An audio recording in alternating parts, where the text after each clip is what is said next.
영화에 대해서 이야기를 나누기 위해서 게스트분들을 모실 텐데요. 영화 모가디슈의 제작자이신 강혜정 대표님과 또 전영문 비디오 등급 분류 소위원회 위원님을 모시도록 하겠습니다. 게스트분들 앞으로 나와주세요. 네, 여러분 격한 환영을 부탁드립니다. 네, 감사합니다. 네, 앉으시죠. 약간 저 이렇게 떨어져 앉았으니까 마스크 벗으셔도 괜찮을 것 같아요. 네. 반갑습니다. 네, 이렇게 또 먼 걸음을 해주셔서 너무 감사드리고, 네, 네, 마이크 드시고, 뭐 소개는 제가 해드렸는데 이렇게 급히 있는 영화제 개막작 상영 후에 관객과의 대화를 진행하게 되는 어떤 소회랄까요? 지금 저희가 되게 오랜만에 갖는 사실 대면 GV인 것 같아요. 네, 한 말씀씩 부탁드리겠습니다. 네, 안녕하세요. 모가디슈를 만든 감독은 아니지만 강혜정입니다. 매운내가 강혜정입니다. 반갑습니다. 네, 안녕하세요. 지금 그 영상물 등급위원회 그 비디오 등급 분류 위원을 하고 있는 전영문입니다. 반갑습니다. 네, 대표님이 오늘도 영화 보셨잖아요. 네네. 몇 번 정도 보셨어요? 꽤 많이 봤죠. 제가 제작했던 다른 영화보다 훨씬 자주 보게 됐었는데요. 우선은 최근에 이렇게 극장에서 제 모가디슈 다시 볼 일이 없었는데 다시 보면서 감회가 새로웠고 무엇보다 정말 엔딩 크레딧 끝까지 다 올라가고 유승환 감독 작품이라는 스크롤 딱 자막 남을 때까지 아무도 미동하지 않으시고 끝까지 관람표대로 지켜주셔서 굉장히 제가 지금 영감을 많이 받았고 너무너무 영광스러웠습니다. 오늘 이 자리에 함께해 주신 분들 다시 한번 진심으로 감사드려요. 정말 감사합니다. 네, 맞습니다. 정말 급이 있는 영화제 하면은 이제 네, 맞습니다. 급이 있는 영화제 관객분들 정말 급이 있으신 관객분들이 오신 것 같습니다. 네, 그 위원님도 오늘 영화 몇 번째 보셨나요, 혹시 위원님? 네, 혹시 전에 보셨었나요, 영화? 그럼요. 네. 저는 이제 개봉했을 때 먼저 봤었고요. 네. 그리고 오늘 여기 와서 다시 보니까 네. 좀 약간 감회가 좀 새롭고요. 좀 다른 측면도 보이는 것 같아서 네. 즐거운 자리였습니다. 네, 네. 또 그 부분에 대해서는 이따가 또 관객과의 대화할 때 더 이야기를 나눠보도록 하겠습니다. 저희 급이 있는 영화제 영상물 등급위원회에서 주최를 하고 있잖아요. 그래서 등급 분류에 대해서 좀 이렇게 퀴즈를 좀 준비를 해봤습니다. 네, 첫 번째 질문부터 하고 지금 앞에 지금 OX 두 분께 그 편말을 드렸거든요. 그래서 이게 OX 퀴즈예요. 그래서 O인지 X인지 한번 편말을 들어봐 주시면 감사하겠습니다. 근데 사실 뭐 위원님은 다 아시는 내용이라서 네, 저는 네. 이미 100점 만점으로 하고 가겠습니다. 저만 문제가 되면 네. 팁을 좀 주시는 걸로. 게스트 분을 모셔고 놓고 저희가 너무 신뢰를 하는 건 아닌지 엄청 부담스럽네요. 네, 그 옆에 컨닝하시면 됩니다. 네, 그러겠습니다. 공식적으로. 질문을 한번 보도록 할게요.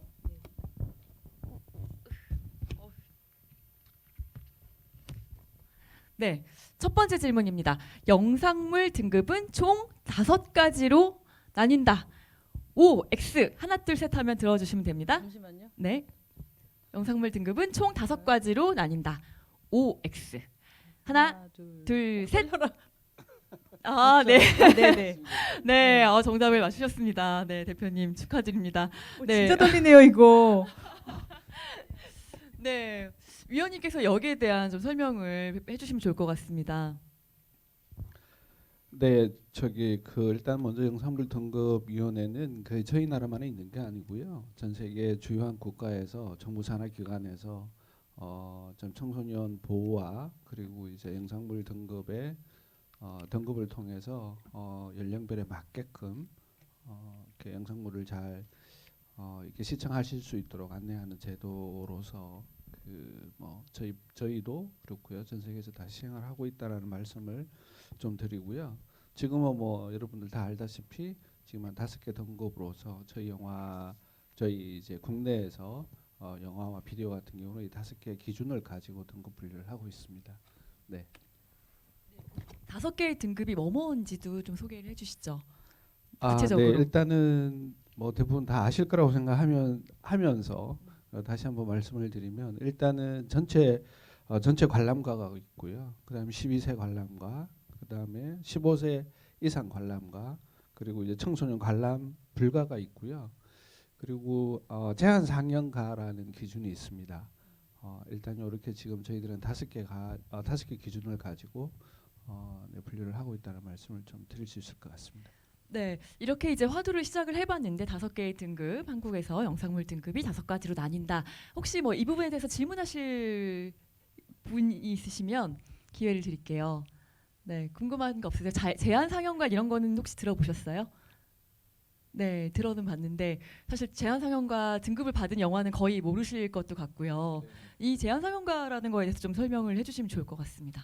일단 제한 상영가와 관련해서 뭐 한 2가지 정도 설명을 드릴 수 있는데요. 이게 뭐 많은 분들이 잘 모르는 부분이 있는데 제한 상영가는 저희 나라만 있는 게 아니고요. 해외 국가에서도 이 제한 상영 등급을 기준으로 갖고 있는 나라가 많이 있다라는 점을 먼저 말씀드리고요. 그리고 두 번째는 이 제한 상영가라는 거는 그냥 그 영상물 자체가 소위 말하면 한 그 청소년뿐만 아니라 저희들 성인들 한 인간이나 혹은 사회 공동체를 유지하는 데 있어서 도저히 수용이 불가능하다라고 했을 때 제한 상영 관람가를 일단은 등급을 부여하고 있습니다. 그리고 현실적인 부분은 조금 복잡한 부분이 있어서 추가 질문이 있으면 간단히 설명드리도록 하겠습니다. 네, 감사합니다. 그러면 두 번째 질문 보도록 할까요? 네, 두 번째 질문은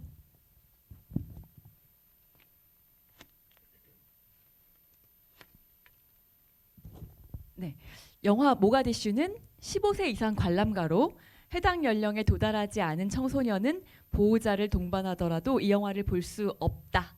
여기에 대한 OX. 네, 준비되셨습니까? 네, 하나, 둘, 셋. 네, 네. 대표님 전혀 곁눈질하지 않으시고 지금 X. 그럼요, 이거는. 네. 아마 뭐 정답은 X였는데요.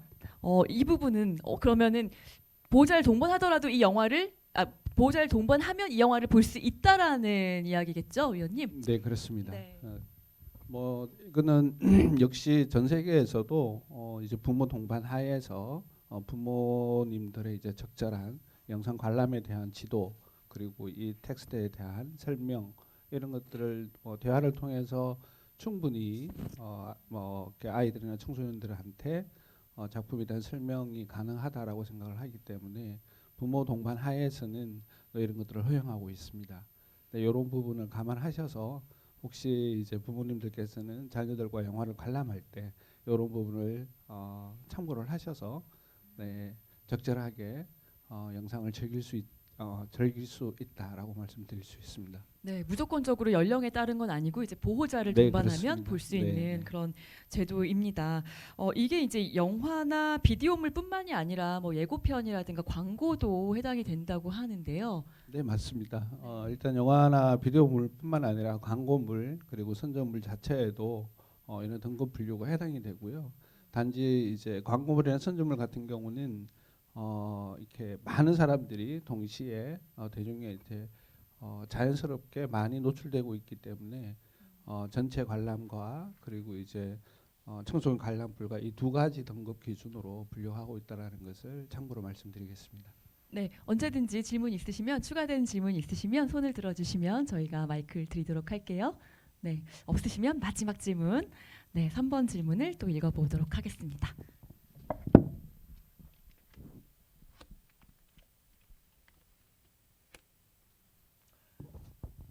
등급을 결정하는 요소는 총 7가지이다.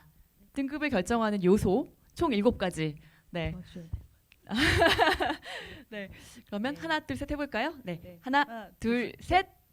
이번에 네. 제가 조금 100점 만점이시네요, 대표님. 너무 훌륭하십니다. 아유, 감사합니다. 네. 네, 대표님 축하드립니다. 네, 위원님 좀 부연 설명해 주실까요? 요소 어떤 것들이 있죠? 네, 저희들이 등급을 분류하고 결정하는데 요소는 7가지로 나누고 있고요. 기준을 하나씩 말씀을 드리면 일단 이제 주제 부분이 있고요. 그다음에 선정성, 그다음에 폭력성, 그리고 이제 공포 부분이 있고요. 그리고 이제 약물, 대사, 그리고 이제 모방 위협 이렇게 총 7가지 기준으로 가지고 영상물을 보고 판단해서 등급을 부여를 하고 있고요. 이 7개 중에 이제 최고 등급을 받은 게 그 영상물이나 비디오물의 최종 등급이 되겠습니다. 네. 그러니까 그 7가지 요소 중에서 하나라도 뭐 청소년 관람 불가를 받으면 그 청소년 관람 불가가 되는 네, 거죠. 그렇죠. 네. 네, 그게 이제 뭐 주제 부분이나 특히 뭐 선정성 하나만 혹은 폭력성 하나가 지나쳐서 이게 청소년 관람 불가를 받게 되면 그 영상물, 영화, 비디오물 자체가 최종 등급으로 결정이 됩니다. 그러니까 뭐 아주 폭력적인 장면은 이미지는 없어도 뭔가 욕이 심하다던가 이렇게 되면 또 네, 그것도 그럼요. 등급이 네, 네. 올라갈 수 있다는 거. 그래서 아마 이제 보다 보면 이게 왜 15세지, 뭐 이게 왜 성불이지 이렇게 생각하시는 부분이 있으실 수 있는데 그게 이제 표현의 수위라는 게 대사도 포함되어 있고 아니면 뭐 마약이라든가 뭐 이런 것들도 이제 들어갈 수 있다라는 거. 지금 손 드신 거죠? 아닌가요? 아, 네. 네, 이렇게 하고 계셔서 손을 들으신 줄 알았어요. 네, 여기에 대해서 또 궁금하신 점 있으실까요? 네, 없으신 것 같습니다. 제가 약간 네. 부연 설명을 하나 드리면 제가 요 최근에 이제 해외 비디오물이죠. 뭐 OTT에 방영되는 그런 영상물인데 캐나다 영상물인데요. 그 이제 대마초 관련된 이야기를 다루는 이야기예요. 거기에 보면 대마초가 직접 보이지는 않지만 여기에 대해서 불법에서 합법으로 되는 과정에서 한 인물이 겪는 이야기를 다루고 있는데 그게 약물 그러니까 마약과 관련된 부분 그리고 이제 좀 거친 환경에서 주인공이 자랐기 때문에 대사 부분이 상당히 거칠죠. 근데 이런 같은 경우에는 청소년 관람 불가로 이제 등급을 매긴 사례가 있습니다. 이렇게 이제 한 항목에서 최종적으로 어떤 등급을 받느냐 그게 좀 중요하다고 좀 말씀드릴 수 있을 것 같습니다. 네, 감사합니다. 이렇게 OX 퀴즈 등급 분류 OX 퀴즈 세 문제를 풀어봤고요. 지금 유튜브에서 댓글이 올라왔는데 이 질문이 모가디슈가 왜 15세 이상 관람가로 판정됐는지 궁금하시대요. 기준이 그게 이제 여기 나와 있어서 저희 바로 이제 이어서 설명을 좀 해보도록 하겠습니다. 자, 모가디슈 지금 보면은 7가지의 요소들이 지금 이렇게 나와 있고요. 픽토그램을 또 예쁘게 만들어서 네. 네, 대표님은 이미 보셨죠? 네, 다 잘 알고 계시죠? 네, 여기서 혹시 뭐 불만이 있으시다거나 없습니다. 네. 네, 혹시 뭐 좀 잘못된 것 같다거나 이런 부분은 없으시겠고요. 네네. 네, 전혀 없으셨고. 네, 위원님 좀 하나씩 좀 설명을 해주실까요? 네, 네, 일단 지금, 주제부터. 제가 이쪽에서 잘 안 죄송합니다. 보이시죠? 네. 네. 지금 국내 모가디슈 네. 같은 경우에는 그 7개 항목에서 지금 이제 4개 항목이 15세 관람가를 받았죠. 그래서 이제 최종적인 관람 등급이 15세가 되고요. 일단 주제적인 측면은 뭐 이렇게 영화를 보셨기 때문에 충분히 이해가 될 수 있다라고 생각이 하고요. 항목적으로 보면 이제 폭력 대사 그다음에 이제 공포 부분인데요. 여러분 보셨다시피 이게 그 소말리아에서 내전 상황에서 이루어지는 거기 때문에 총기나 그리고 이제 뭐 유혈 부분, 총기 사용 부분, 그리고 이제 그런 이제 폭력성 정도가 일정 정도 상당하다라고 보고 있는 거고요. 그리고 이제 거기에 따른 위급 상황이기 때문에 대사에 대한 부분, 뭐 더 나아가서는 저기 공포 부분인데요. 이런 부분 같은 경우에도 시가전이 계속 벌어지고 있고 주인공이나 그리고 이제 저희들 남북한 대사 직원분들이 탈출하는 과정에서 일어나는 여러 가지 그런 상황들이 충분히 공포적 요소가 긴박함이나 이런 것들이 표현되고 있기 때문에 저렇게 한 3개 항목에서 15세 이상 관람가를 아마 등급 부여를 해설이라고 생각합니다. 네. 이제 뒤에 계신 분 잘 안 보이실까봐 아까 말씀 다 해주셨지만 주제, 폭력성, 대사, 공포 부분에서 15세 이상 관람가를 받아서 전체적으로 15세를 받게 됐는데 여기에 이제 약물과 모방 위험, 네, 요게 이제 12세 그리고 이제 나머지 선정성에 대해서는 전체 관람가 판정을 받아서 그렇게 15세로 분류가 됐습니다. 그래서 이제 영상물 등급위원회 이제 서비스 들어가 보시면은 내용 정보 서비스도 다 이제 열람하실 수 있기 때문에 관심 있으신 분들은 이제 홈페이지를 통해서 그 왜 이 영화가 이런 등급을 받았는지 정확하게 다 아실 수 있으실 것 같습니다. 네. 이렇게 이제 그 영상물 등급위원회에서 이제 주최하는 급이 있는 영화제 개막작을 필두로 해서 지금 등급 분류에 대해서 좀 알아봤는데요. 이제 모가디슈에 대해서 우리 본격적으로 이야기해보는 시간을 갖도록 하겠습니다. 여러분 이제 영화 재밌게 보셨잖아요. 제가 상영 전에 좀 영화 보다가 궁금하신 점 있으시면 이제 잊어버리지 마시고 기억하셨다가 많은 질문 부탁드렸는데요. 먼저 궁금하신 점 있으신 분 한번 손 들어주시겠어요? 네, 먼저 손을 드셨습니다. 저희가 차례차례 갈게요. 저기 여자분 먼저, 그 다음에 앞에 계신 그 남성분께 차례로 마이크를 드리도록 하겠습니다. 네. 네, 안녕하세요 대표님. 저 하나 여쭤보려고 하는데요. 네. 지금 코로나 시국이고 이제 극장가가 사실은 많이 힘든 상황이잖아요. 그럼에도 불구하고 이제 인질이랑 모가디슈 두 가지 제품을 개봉을 한 걸로 알고 있는데 혹시 그렇게 했을 때 좀 위험 부담이라든지 그런 용기는 어떻게 나셨는지 궁금하고, 그리고 이 감독이 유승환 감독님이라고 알고 있는데요. 그 감독님께서도 이 모가디슈를 개봉을 했을 때 조금 미뤘다가 개봉을 하자 이런 말은 없으셨는지 바로 그냥 개봉해도 좋겠다 생각을 하셨는지 궁금합니다. 네, 질문 감사합니다. 일단 아시다시피 올 여름에 제가 제작한 두 편의 영화 그 모가디슈하고 인제 두 편 다 개봉을 했고요. 사실은 말씀하신 것처럼 지금의 코로나 시국 뭐 뛰어앉기도 있고, 그리고 게다가 올 여름은 지금처럼 위드 코로나가 아닌 4단계였기 때문에 밤 10시 이후에는 집합 금지였잖아요. 그래서 저희 뭐 7시 반, 뭐 7시 정도, 8시까지 사실 모든 상영이 마지막 타임 상영이 시작돼야 되는 굉장히 극장 상영이 불리한 상황이었습니다. 근데 제가 개봉을 결정할 시점에는 4단계가 그렇게 정말 3, 4개월까지 갈 거란 생각은 하지 않았었고요. 적어도 2주 정도, 뭐 그렇죠. 빨리 좀 굵고 짧게 이 방역이 좀 잘 되어서 좀 잘 정리가 되리라라는 기대를 안고 사실 개봉 결정을 강행했던 거고요.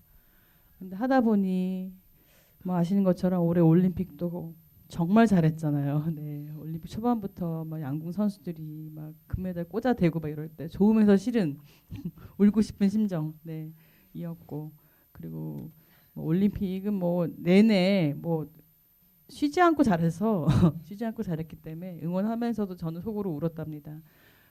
그리고 그럼에도 불구하고 뭐 아시는 것처럼 여러 가지 그 개봉을 보조해주는 제도도 생겼었고요. 용기를 주는, 제작자들에게 용기를 주고자 하는 상영관 협회의 도움도 있었고, 근데 개인적으로 저는 그런 생각을 했습니다. 그냥 언제까지 미루는 것만이 능사는 아니다라는 생각이 들었고요. 그리고 유 감독하고도 사실 뭐 개인적으로도 굉장히 가까운 사이여서 이런저런 얘기를 많이 하는데, 유승환 감독은 제작자가 결정하면 자긴 따르겠다. 물론 주변의 다른 프로듀서나 저희 많은 스태프들은 나중에 개봉하시면 좋지 않겠냐라고 뭐 대부분은 만류했고요. 제가 사실 혼자 투자배급사랑 같이 개봉하자라고 마음 먹었을 때는 첫 번째는 이 영화를 저는 주관적으로 만든 내 영화지만 시장에서 이 영화가 어떤 돌파구 역할을 해줄 것이다라고 저한테 확신을 줬던 뭐 투자배급사 롯데의 역할도 있었고요. 그리고 상영관 협회의 강한 어시스트도 있었고 해보고 싶었어요. 예, 계속 아무도, 특히 여름은 한국 영화 보는 맛이 있잖아요. 물론 제 영화가 여름 시장에 막 이렇게 뭐 예전에 베테랑처럼 신나게 통쾌하게 뭔가 관선징악으로 이렇게 응징하는 여름 영화 같은 그런 느낌은 아니었을지라도 좋은 영화를 찾아주는 훌륭한 관객들이 반드시 있다라는 확신을 가지고 있었고, 뭐 361만이라는 스코어는 사실 물리적 스코어로는 굉장히 아까워할 수 있는 스코어지만 저희가 역사적으로 한 번도 겪어보지 않은 이 4단계라는 시국하에서를 생각하면 정말 경이적인 스코어죠. 다시 한번 올 여름에 모가디슈라는 영화를 보러 극장에 와주셨던 361만 관객들 분들께 정말 진심으로 감사드리고, 또 모가디슈를 하면서 제가 인지도 함께 할 수 있는 용기가 생겼었고요. 앞으로도 좋은 작품은 관객들에게 사랑받을 수 있고 선택받을 수 있다라는 부분을 저 스스로 큰 용기로 가져가는 올 여름이었습니다. 네. 답변이 됐나요? 네, 지금 두 가지 질문이었지만 연결되는 질문이었고 답변을 다 해주신 것 같습니다. 네, 저 유튜브에서도 지금 질문이 올라오고 있는데요. 먼저 질문 먼저 받을까요? 네, 앞에 손 드셨었는데, 네.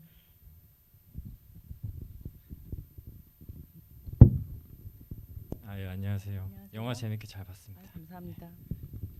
전 영화 안에 자막에 대해서 좀 질문을 드리고 싶었는데, 제가 북한말에 자막이 달리는 걸 좀 못 본 것 같은데, 네. 북한말에만 자막이 달린 이유랑, 그리고 자막의 위치가 아래에도 있다가 위로도 갔다가 위치가 좀 이동하는 것 같았는데, 혹시 그것도 특별한 이유가 있으신지 궁금합니다.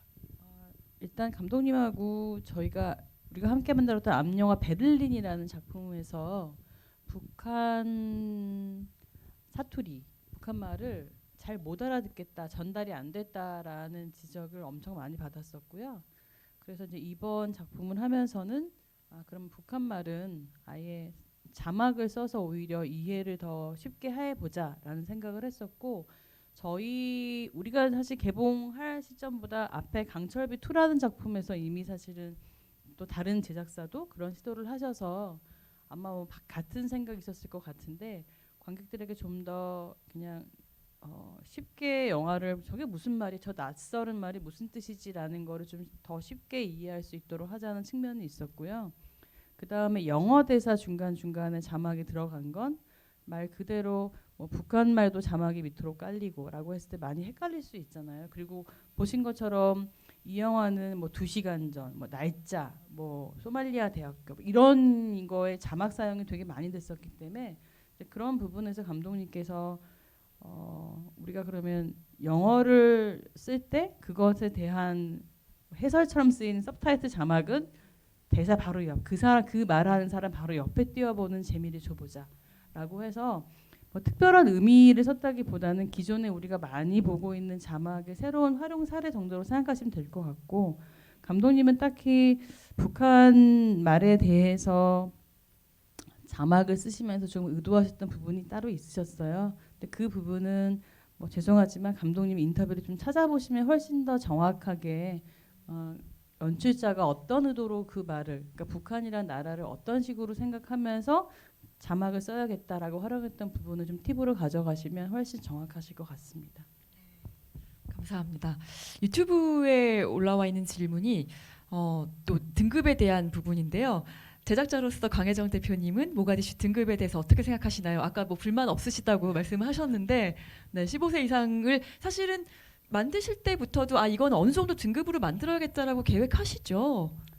그렇죠. 모든 제작자는 사실 등급 심의를 저희가 넣잖아요. 이렇게 해주십시오. 저희는 이런 등급의 영화라고 생각합니다라고 넣을 때 이미 15세 정도라고 생각을 했었고요. 그건 아까 말씀하신 것처럼 사실 소말리아라는 나라에서 일어나고 있는 내전을 다루는 방식에 있어서 그게 대사로만 처리되는 게 아니라 실제 시가전 그 한 가운데에 있는 상황이라고 하는 것이 정말 나이 어린 친구들한테 굉장히 공포스러울 수 있는 상황이라는 생각도 있었고, 그리고 이 영화 자체가 굉장히 역사적으로 중요한 부분을 다루고 있다라는, 좀 어려울 수도 있다. 오락적으로만 이렇게 막 까르르 볼 수 있는 내용이 아니기 때문에 아주 어린 친구들에게는 좀 어려울 수 있겠다라는 생각이 들었습니다.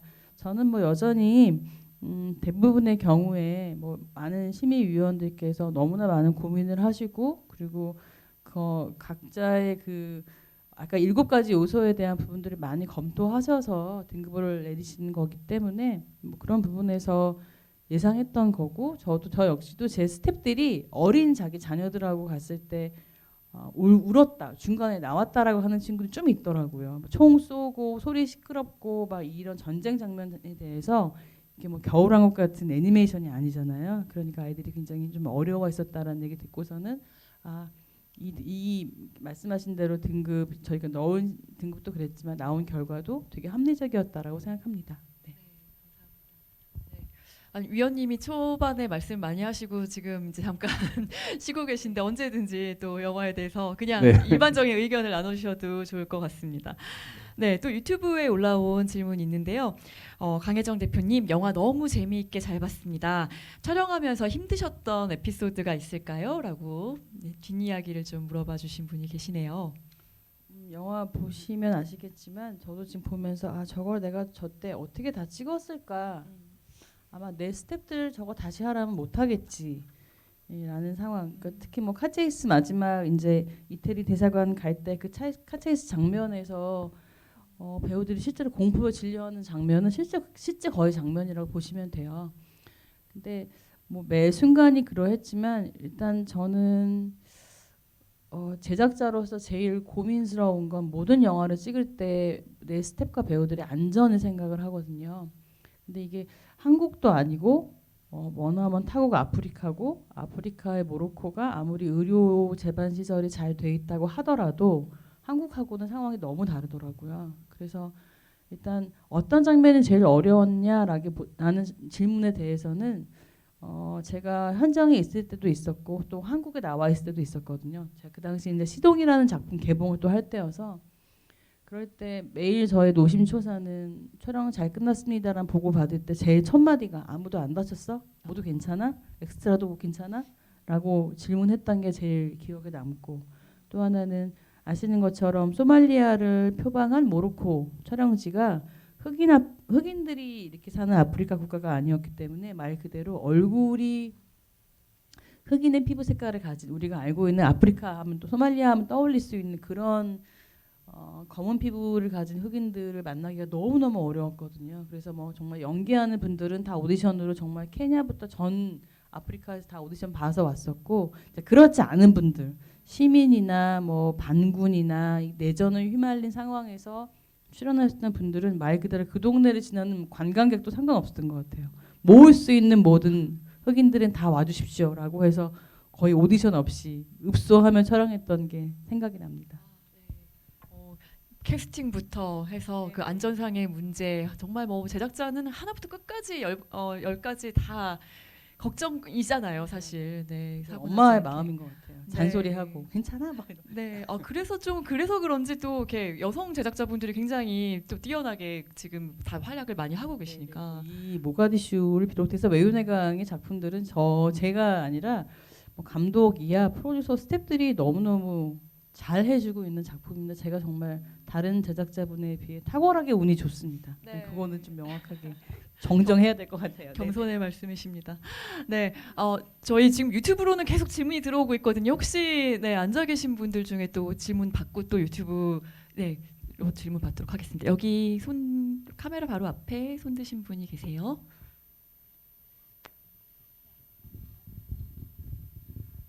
네, 안녕하세요 대표님. 네, 안녕하세요. 영화 재밌게 잘 봤습니다. 감사합니다. 다름이 아니고 저도 이거 극장에서 봤었거든요.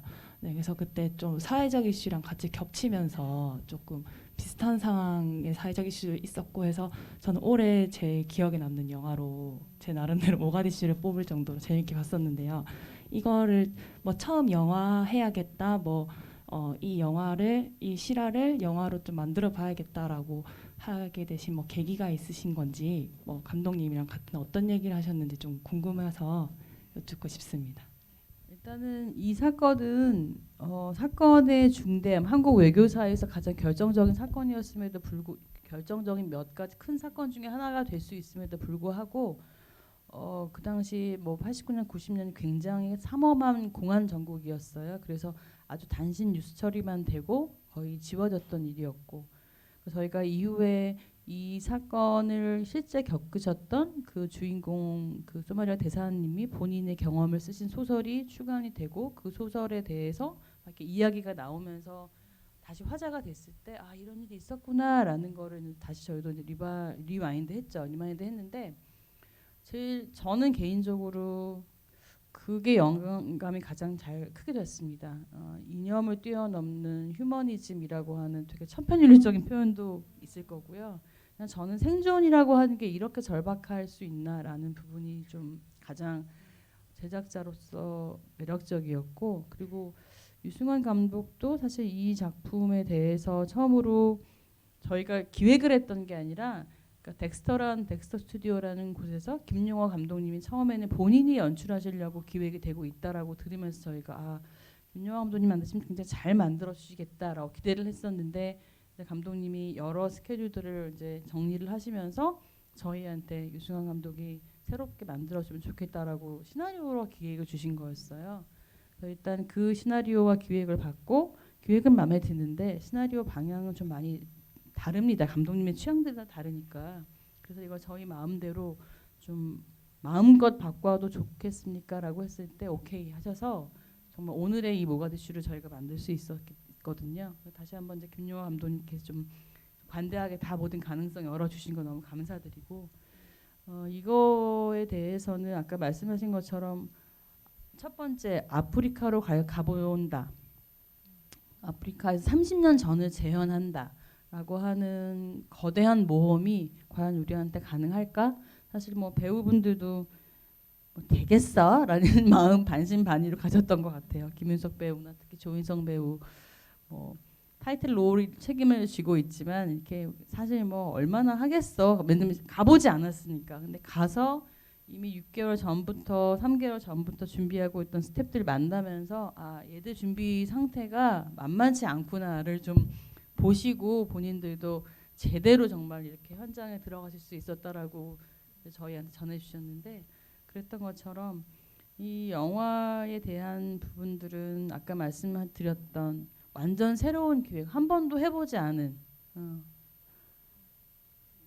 대단한 도전이었죠. 저 개인적으로는 회사로는 처음이었으니까. 그리고 올로케라고 하는 것 자체에 대해서 할 수 있을까? 한번 해보자. 뭐 아님 말지 뭐 약간 이런 마음, 가볍고도 좀 중차대한 마음으로 결정하고 달려갔던 걸로 기억합니다. 감사합니다.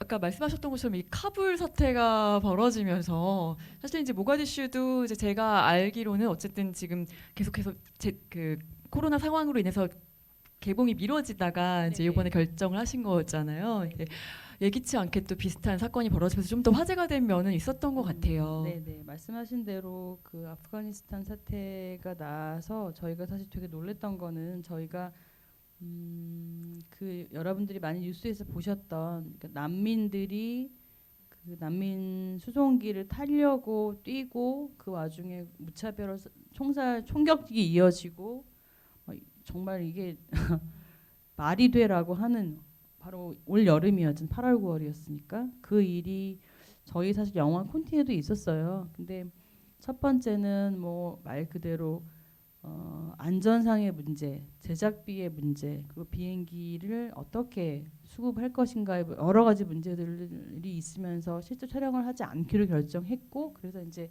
엔딩 부분은 말 그대로 현장에서 저희가 정리를 하고 바꾼 부분이었거든요.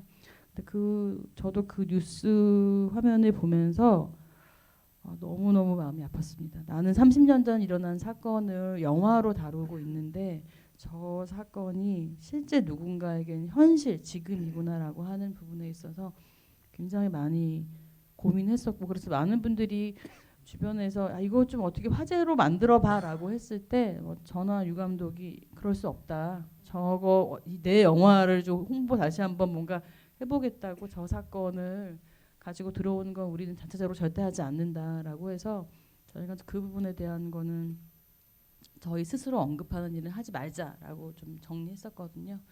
우리의 비극이죠. 아직 인류의 비극이고 이 부분들은 뭐 말씀하신 것처럼 좀 영화 하나가 어떤 역할을 사회에 할 수 있을지 모르겠지만 좀 작은 울림이 될 수 있다면 하는 바람이 다시 생기네요. 네. 그래서 이제 제작사에서는 되게 조심스러운 입장이었는데도 불구하고 뭐 그래서 카불도 영화 나오는 거 아니냐 뭐 이런 네네. 얘기까지도 있었죠. 네, 바라시는 것 같긴 해요, 사실. 네. 근데 못 찍을 것 너무 어려워서. 네. 그리고 사실 그쵸. 지금은 그렇게 당대에 일어난 일을 바로 영화화하는 부분에 대한 건 너무너무 조심스러운 일이어서 그 어느 때보다 사실은 네, 그냥 저희 응원해 주신 멘트라고 생각합니다. 네, 감사합니다. 네, 감사합니다. 네, 뭐 또 그 유튜브에 이런 질문이 올라와 있는데요. 요거는 이제 또 전영문 위원님이 말씀해 주시면 좋을 것 같습니다. 등급에 관한 질문인데 영화 개봉 후에 대중들의 여론에 의해서 등급이 변경된 경우 그런 경우에는 대응 방법은 어떻게 진행되는지 궁금합니다. 근데 이제 이렇게 질문을 주셨는데 등급이 변경된 경우가 있나요? 개봉 후에 대중들이 이거는 12세인데 이렇게 해서 아니요, 제가 알기로는 네. 그 등급 분류는 그 영화 상영하기 전에 그 일반적으로 이제 개봉되기 전에 죄송합니다. 등급 분류가 결정이 되고 부여가 되기 때문에 개봉한 이후에 이게 등급 분류가 이렇게 재조정되는 경우는 거의 없다고 보시면 될 것 같습니다. 네, 그렇기 때문에 일단은 전제가 등급이 변경된 경우는 없다. 그런 경우에 대응 방법. 그러니까 이건 아마 빗발치는 항의 전화라든가 이런 것들이 좀 사회적으로 이거는 좀 수위가 높다. 뭐 청소년 관람불가 받았어야 되는 게 아니 이런 정도의 그 항의는 받으신 적이 있을 것 같아요, 그렇죠? 그렇죠. 네. 이렇게 특정한 영화 같은 경우에 그 일반 시민들이 혹은 관객분들께서 봤을 때 이게 어떻게 15세가 되지? 라는 그런 그 사례들이 이렇게 간혹이 있어요. 그럴 경우에는 일반 관객들의 목소리나 이제 언론에서 이제 그런 것들이 나올 때 나온다 하더라도 이미 부여된 등급을 이렇게 번복할 수는 없고요.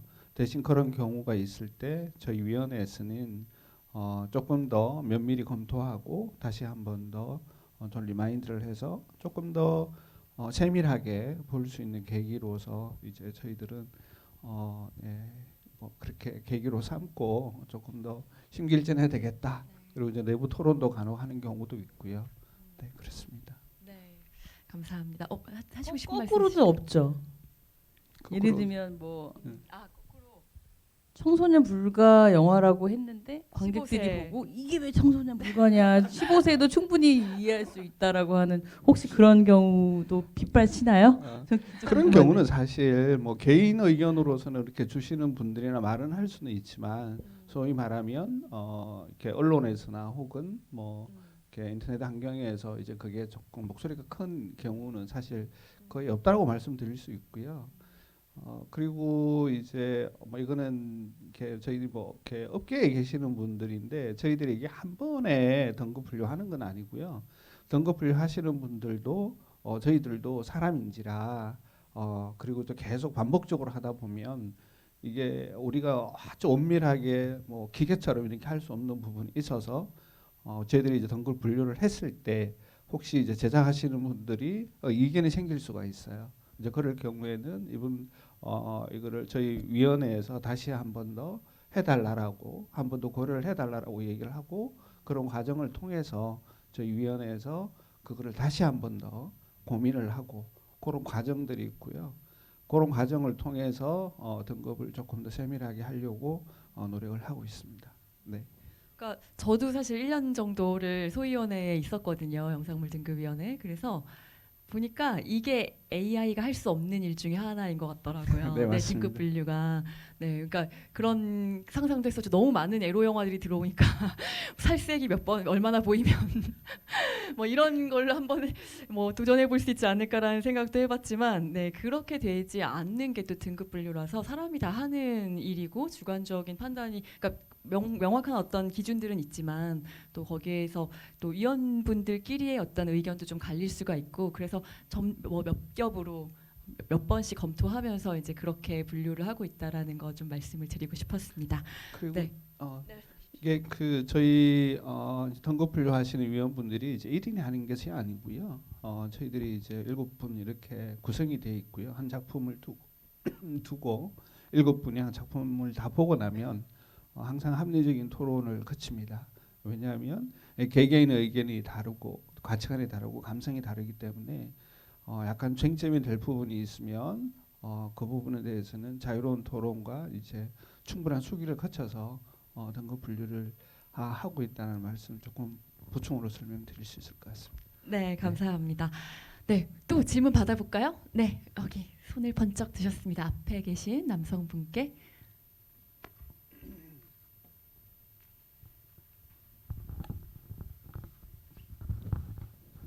또 이거 등급 분류 기준에 대해서 질문이 있는데 영화를 보다 보면 이제 영화가 뜨기 전에 뭐 관람에 주의할 요소로 해서 이제 분류 기준이 뜨지 않습니까? 그 중에 제가 모방성이 뜰 때마다 모방성은 어떤 기준으로 판단하는 것일까 하는 좀 의문이 생겼고요. 그리고 제가 MC즈에서 한 2년 정도 이제 시민 평가단 활동을 한 적이 있는데 실제로 그때 했던 설문조사가 등급 분류 재조정에 뭐 영향을 미치는지 뭐 그러한 두 가지 의문점 좀 답변 좀 부탁드리겠습니다.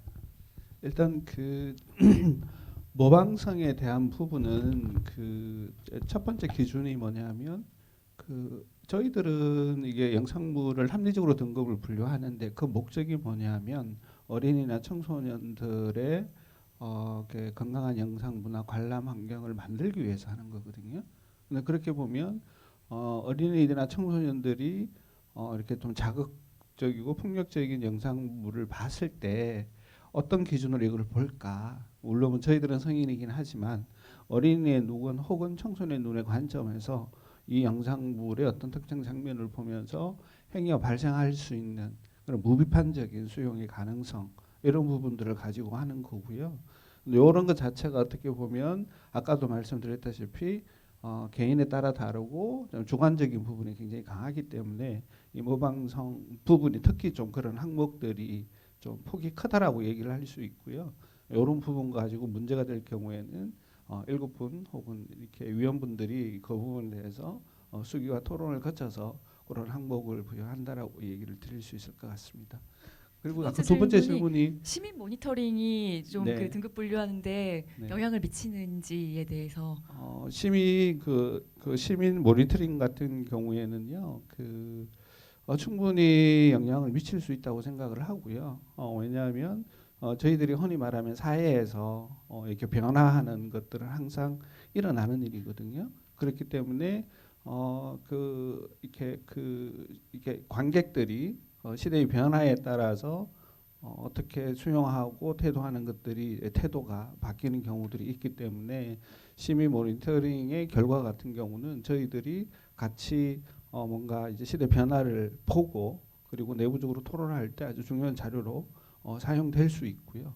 그러면서 이 등급 분류 자체가 몇몇 사람들의 고정된 시각으로 가는 것이 아니라 시대랑 변화의 흐름을 따라가거나 혹은 호흡하면서 간다라고 얘기할 수 있을 것 같습니다.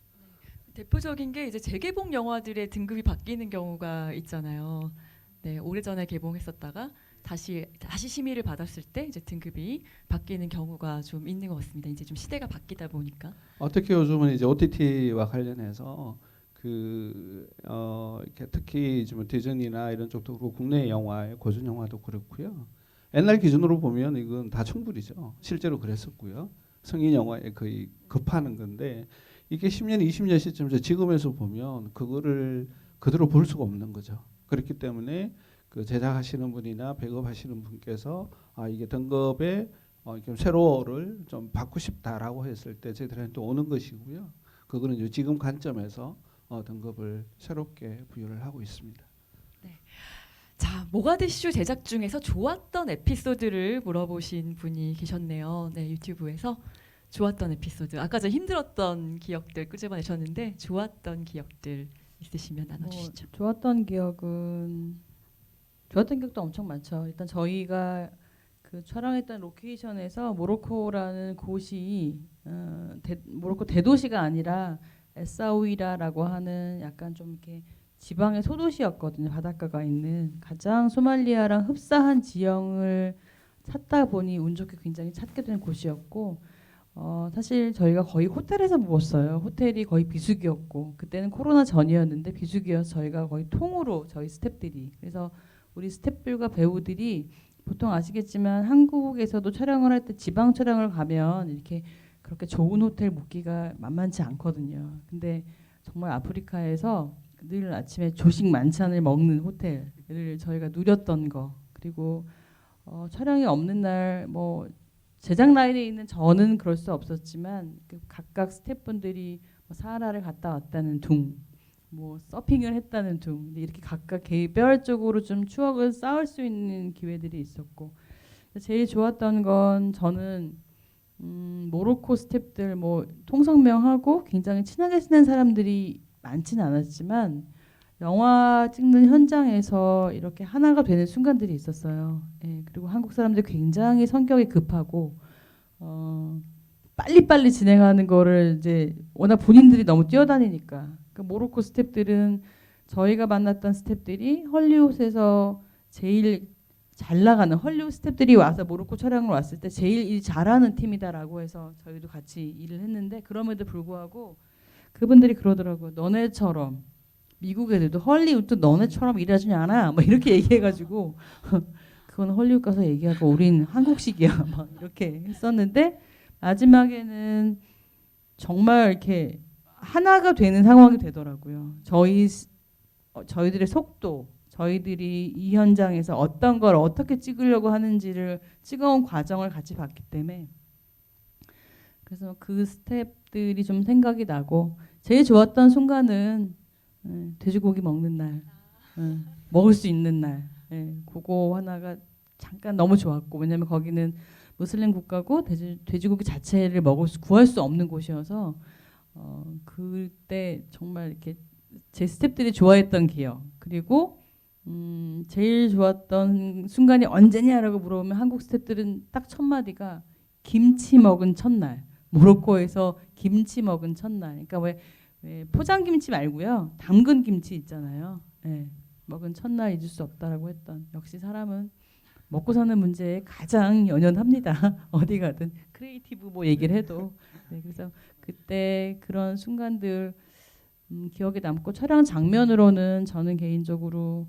위아 코리아라고 하면서 이렇게 뛰어가는 장면이 있었죠. 그 장면 굉장히 인상적으로 현장에서도 저도 보면서 눈물을 흘렸고 감독님이 마무리 후반하면서 가장 드라이하게 만들어 주셨어요. 거기 너무 감정적으로 격하지 않도록. 원래 장면으로 보면 조금만 웅장한 음악이 들어가도 막 펑펑 울고 남북이 하나 돼요. 막 이런 분위기로 갔을 법한데 감독님이 저건 그런 장면이 아니야. 그런 장면을 보이지 않았으면 해. 정말 생사를 걸고 나 살려줘라고 하는 장면이기 때문에 그렇게 연출하지 않겠어라고 하셨던 거 마지막까지 잘 살려주셔서 현장과는 좀 다르긴 했지만 여전히 저는 제일 개인적으로 좋아하는 장면 중에 하나입니다. 블록버스터에 만들어 놓으면은 항상 그 심파적인 그런 부분들이 많이 공격을 당하잖아요. 근데 정말 그 부분을 그렇게 만들어 주셨기 때문에 또 많은 분들이 더 이 작품을 높게 평가해 주신 것 같습니다. 네, 위원님. 지금 중간에 그냥 제가 편하게 생각이 나서 하나 좀 얘기를 드리고 싶은 게 있는데요. 저도 사실은 지금 뭐 등급 분류하고 있지만 오랫동안 영화 프로듀서로서 이제 활동을 하고 있고 지금도 하고 있는 입장에서 제가 바라보는 모가디슈를 이제 약간 다른 관점에서 특히 이제 제작자이신 대표님의 관점에서 제가 관객분들하고 잠깐 나누고 싶은 것들이 있는데 대표님께서 아까 말씀은 이제 겸손하게 하셨지만 첫 번째는 이게 코로나 시국에서 한국 영화가 정말 절대절명의 위기에 있을 때 여러 가지 도움도 있다라고 했었지만 제가 볼 때는 이게 대표님과 감독님의 이제 사실은 보면 보이지 않는 큰 결단과 용기가 있지 않았으면 쉽지 않다라는 거를 제가 같은 동료로서 혹은 같이 꽤 있는 분으로서 말씀을 좀 드릴 수 있고요. 두 번째도 같은 맥락인데 저희 한국 영화에서 이렇게 보면 해외 올로케이션 영화들이 종종 있어요. 간혹 있고 이제 산업이 커지면서 많이 만들어지고 있는데 모가디슈만큼 뭐 이렇게 사이즈나 혹은 예산이나 이런 것을 떠나서 뭐 지역에 약간 그런 부분도 있고요.